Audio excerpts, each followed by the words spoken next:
Hello student, welcome back my YouTube channel. आज मैं कक्षा 8वीं विषय गणित का पेपर लेकर आया हूं, जो आने वाली वार्षिक परीक्षा 2022-23 के लिए अति महत्वपूर्ण है। इसका पहला प्रश्न है, निम्नलिखित में कौन सी संख्या एक पूर्ण वर्ग है? तो ऑप्शन है 29, 66, 81, 94। आंसर होगा 81। दूसरा प्रश्न है, 2, 4, 6, 8 संख्याओं का माध्य क्या होगा? तो इन सबको हम जोड़ेंगे। 2 के साथ 4 जोड़े तो 6 हो जाएगा। 6 के साथ 6 जोड़ेंगे तो 12 होगा। 12 और 8 हो जाएगा 20। 20 में 4 का भाग देंगे, 5 बार जाएगा, इसलिए आंसर होगा ऑप्शन नंबर सी। यदि आयत की लंबाई 8 सेंटीमीटर और चौड़ाई 6 सेंटीमीटर है तो आयत का परिमाप क्या होगा? इसका दुगुना हो जाएगा, 8 का दुगुना हो जाएगा 16 और 6 का दुगुना हो जाएगा 12। 16 के साथ 12 को जोड़ेंगे तो हो जाएगा 28 सेंटीमीटर। प्रश्न चौथा है, संख्या 12.96 का वर्गमूल क्या होगा? तो इसका वर्गमूल होगा 3.6। अगला प्रश्न है, समीकरण 6x बराबर 12 का हल क्या होगा? तो 6 को हम 12 की तरफ पक्षांतर करेंगे, गुना में है तो भाग में जाएगा। 6 का भाग 12 में देंगे, 2 बार जाएगा, इसलिए आंसर होगा हमारा ऑप्शन नंबर सी। अगला प्रश्न है, 4 अंकों की सबसे बड़ी पूर्ण वर्ग संख्या कौन सी होगी? तो 4 अंकों की सबसे बड़ी पूर्ण वर्ग संख्या 9801 होगी। प्रश्न क्रमांक 7वां है, अकरम ने एक मेज 2500 में खरीदी, इसे 10% लाभ पर बेच दिया, उसका विक्रय मूल्य क्या होगा? तो उसका विक्रय मूल्य होगा 2750। इसका हम 10% निकालेंगे। 2500 का 10% 250 होगा। 250 को 2500 में जोड़ देंगे तो 2750 हो जाएगा। एक घनाभ के किनारों की संख्या 12 होती है। घनाभ में किनारे 12 होते हैं। 6 और 14 का लघुत्तम समापवर्तक क्या होगा? तो 6 और 14 का लघुत्तम समापवर्तक 42 होगा। प्रश्न 10वां है, एक चतुर्भुज के 4 आंतरिक कोणों के मापों का योग होगा 360।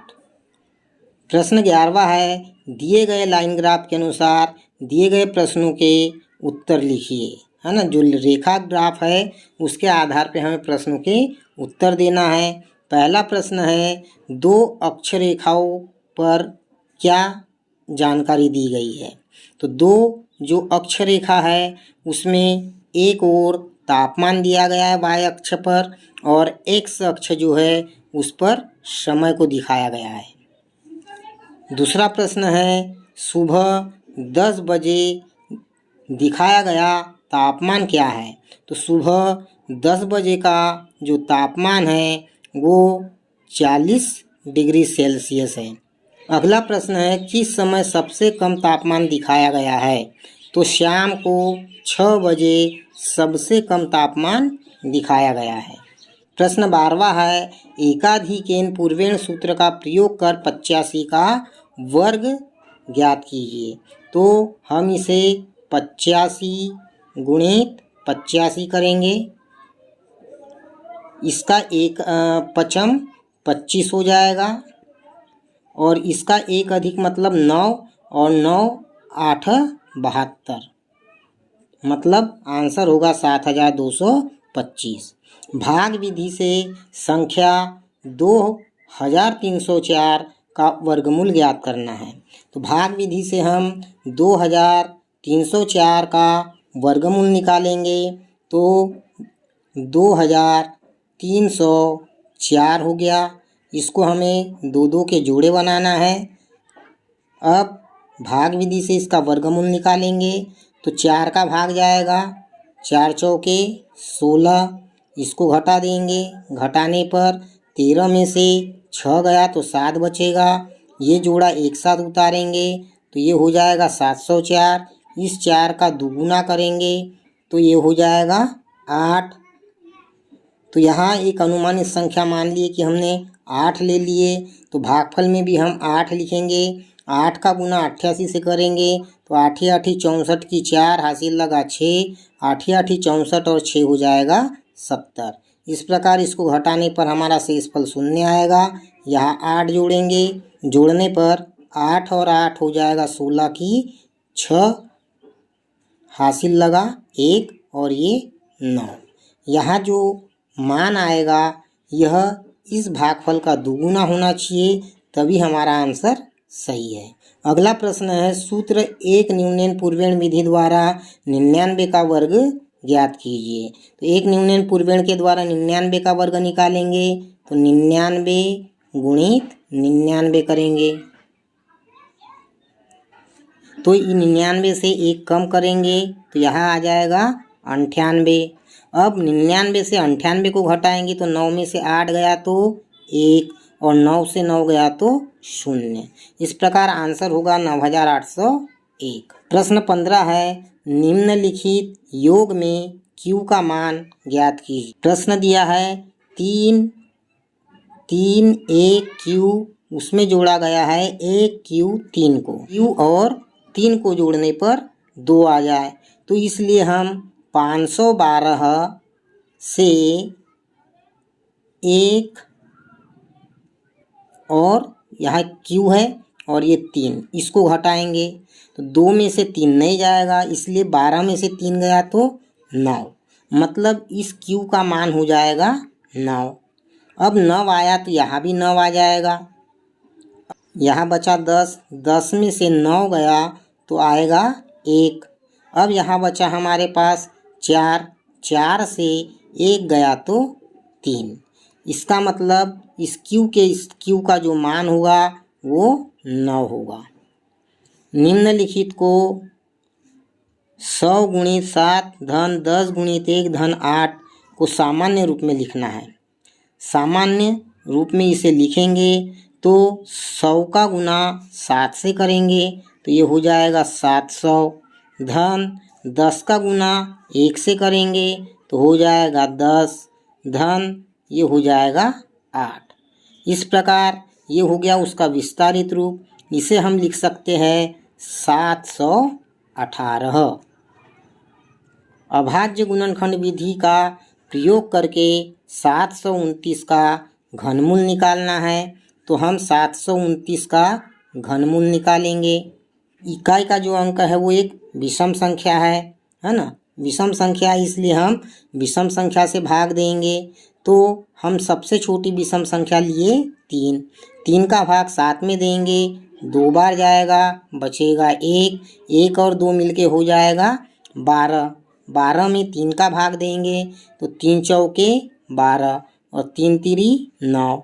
फिर हम आगे बढ़ेंगे, फिर 3 का भाग देंगे तो 3 8 24, 3 1 3। फिर 3 का भाग देंगे तो 3 दूनी 6, 2 बचेगा, 2 और 1 मिलके हो जाएगा 21, तो 3 7 21। फिर 3 का भाग देंगे तो 3 9 27। फिर 3 का भाग देंगे तो 3 3 9। फिर 3 का भाग देंगे 3 1 3। अब यहाँ पर हम पढ़ रहे क्या, घनमूल। तो 3 3 के जोड़े बनेंगे, मतलब 729 रहेगा घनमूल में। और इसके जोड़े हो जाएंगे 3 गुणित 3 गुणित 3 गुणित 3 गुणित 3 गुणित 3। 3 3 के जोड़े बनेंगे, यहाँ से एक 3 और ये एक जोड़ा, यहाँ से एक बार 3 लेंगे, यहाँ से एक बार 3 लेंगे तो 3 3 9। इसका मतलब 729 का घनमूल होगा 9। प्रश्न क्रमांक 18 है, एक ट्रक 20 मिनट में 12 किलोमीटर की यात्रा करता है। यदि गति समान रहती है तो ट्रक 6 घंटे में कितनी दूरी तय करेगा। प्रश्न क्रमांक 19 है, 1/4 और 1/2 के बीच 3 परिमेय संख्याएं ज्ञात कीजिए। प्रश्न क्रमांक 20 है 3 यम का वर्ग धन 9 यम धन 6 के गुणनखंड ज्ञात कीजिए।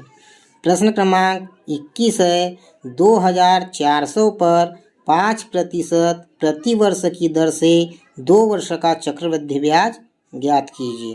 प्रश्न क्रमांक 22 है निधि और सलमान की वर्तमान आयु का अनुपात 5:7 है। 4 वर्ष बाद उनकी आयु का योग 36 होगा, उसकी वर्तमान आयु कितनी है? प्रश्न क्रमांक 23 है 4.5 सेंटीमीटर भुजा वाले एक वर्ग की रचना कीजिए। प्रश्न क्रमांक 24 है दिए गए प्रश्नों के उत्तर दी गई बारंबारता सारणी के अनुसार दीजिए। सारणी में है कक्षा का वर्ग अंतराल और उसकी आवृत्ति मतलब बारंबारता। वर्ग अंतराल क्या है? तो वर्ग अंतराल 10 का है, मतलब 20 से हम 10 को घटाएंगे, 20 से 10 को घटाएंगे तो 10 आएगा, या 10 से 0 को घटाएंगे तो भी 10 आएगा। इसका मतलब वर्ग अंतराल होगा 10।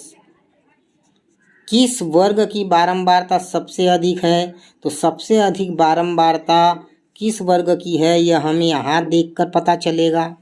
यहाँ सबसे अधिक है 21 और ये 21 किसकी है?